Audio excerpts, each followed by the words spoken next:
Hello chums, and welcome to Taming a Monster, the series where I take some of Gran Turismo 7's most ridiculous cars to see if I can tweak them so that a talentless pleb like me can handle them without being killed to death. Like any common ruffian, I'm using a bog standard PlayStation 5 controller, and I have all driver assists turned off, except for ABS. Let's see what car is trying to murder me today! Last time out, I was driving a Lexus with nearly 2,000 horsepower. This time, I'm much more scared because I'm driving a car with a third of the power. This weird little insect is the original Alpine A110. I remember winning this car in Gran Turismo 4 as a 10-year-old and thinking, what the hell is this? I then sold it immediately. These days I have slightly more appreciation for this lightweight classic, however I'm not convinced that an SR20 engine with 540 horsepower is the best way to show that appreciation. As usual, all of the upgrades have been applied, including the wide body and the body rigidity increase. None of the settings have yet been changed except downforce, which is maxed, and the transmission, which has been adjusted to suit this car's new power plant. The Silvia A110 has aftermarket wheels a few sizes up from standard. This is probably a terrible idea because it will compromise the car's ability to take bumps and curbs while potentially making it even more agile. Agility is not really something you need more of when your car weighs less than 700 kilograms. There's no front splitter option to stop the nose reaching for the stars, but there is a heinously ugly rear wing which is utterly necessary to give this car something resembling stability when it's got racing soft tyres. If you're interested in learning more about aero, downforce, or any other aspect of tuning your car, I have a series called Tuning for Beginners which covers everything from suspension to differential to the transmission. The chosen track today was Deep Forest, since there's plenty of S-bends to unsettle this rear-engined menace. That rear-engined weight bias gave the Alpine a pretty decent launch, but the problems began almost immediately. Ow! What the hell is that thing doing here? Being over 50 years old, the Alpine has the unfortunate distinction of possessing an extremely soft default suspension setting. God, I can't keep up, that's embarrassing. Coupled with tons of power, very low weight, and even less of it over the front axle, the car spent most of the first race trying to pull a wheelie, which effectively meant that I had no steering. This resulted in rather a few life-altering incidents. Ow. So I'm getting quite seasick now. Ow. For my first changes, I increased anti-roll bar stiffness and natural frequency, because that was bloody awful. Another issue was the maxed out rear wing, which pushes the already light front end off the ground even more. The trick is to apply enough downforce to keep the car stable without causing that front end lift. Now that the car was no longer jiggling around like my man tits, I could focus more on its actual handling characteristics, or at least I could after the CHR caused a monumental hold-up. Why are you even here? What the fuck? The A110 is savagely fast in a straight line when it isn't trying to kill you. Thanks to its rear weight bias, it is unsurprisingly rather prone to lift-off oversteer.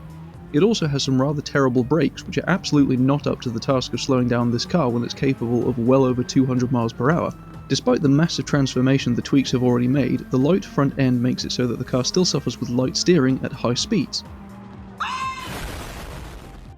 Ow! Next up, I adjusted the differential. I increased initial torque to try and make the car change direction less quickly. I decreased acceleration sensitivity to try and reduce some power oversteer. And I reduced the braking sensitivity to the minimum to try and improve braking performance. Immediately I could tell the brakes felt slightly better. Reducing braking sensitivity is never transformative, but even the smallest improvement is worth going for. The car in general felt more tidy, but it wasn't night and day. To be honest, I'm quite shocked that the car is even this good already. It's by no means tame, it absolutely wants you dead, but given the starting point, I expected much worse.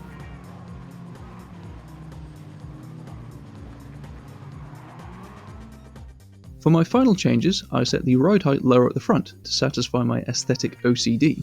I increased compression since it helps the car deal with curbs more effectively. I reduced camber to improve straight line traction and hopefully braking performance as a result. I also added front toe out and rear toe in to improve lift-off oversteer and power oversteer respectively. The Nis Alpine was noticeably improved. It was still slightly prone to some lift-off oversteer and the steering was still slightly vague at high speeds. However, Deep Forest was not the place to finish off this car's setup. Off to the Nurburgring we go. The Alpine proved to still be a bit too unruly to handle the Nurburgring's bumps, curbs and bends. I resorted to adding some front ballast, which made the car faster overall. I also slightly reduced natural frequency, which made the car less unsettled by the curbs. So, it seems that the SR20 engine may be replacing the K20C and K24 engines as the go-to for turbo 4-cylinder swaps, or at least it is for update 1.55.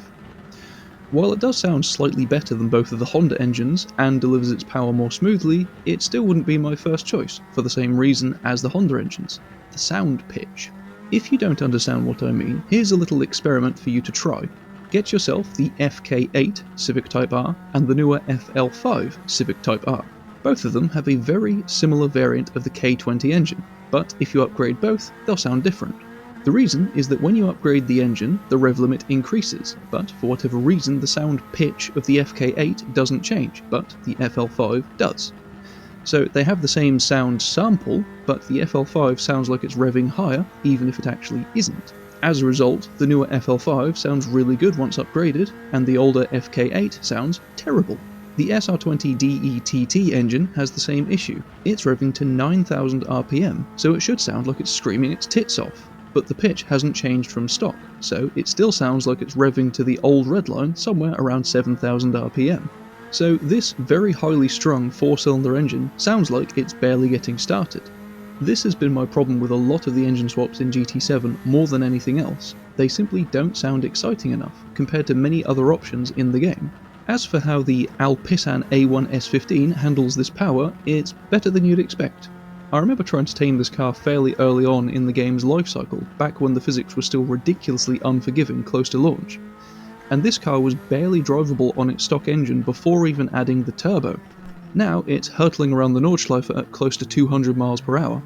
Part of that is down to my improving skill, part of it is down to me understanding the tuning side of things better, and part of it is the physics are more accessible at the moment. Or they are until Polyphony decides to randomly change everything again at least.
In the end, the Sylvie 110 gets a 6 minutes 37 seconds. That beats the K24 Jimny by a whisker, and it also beats what could be considered to be its closest rival, the Porsche-swapped Beetle.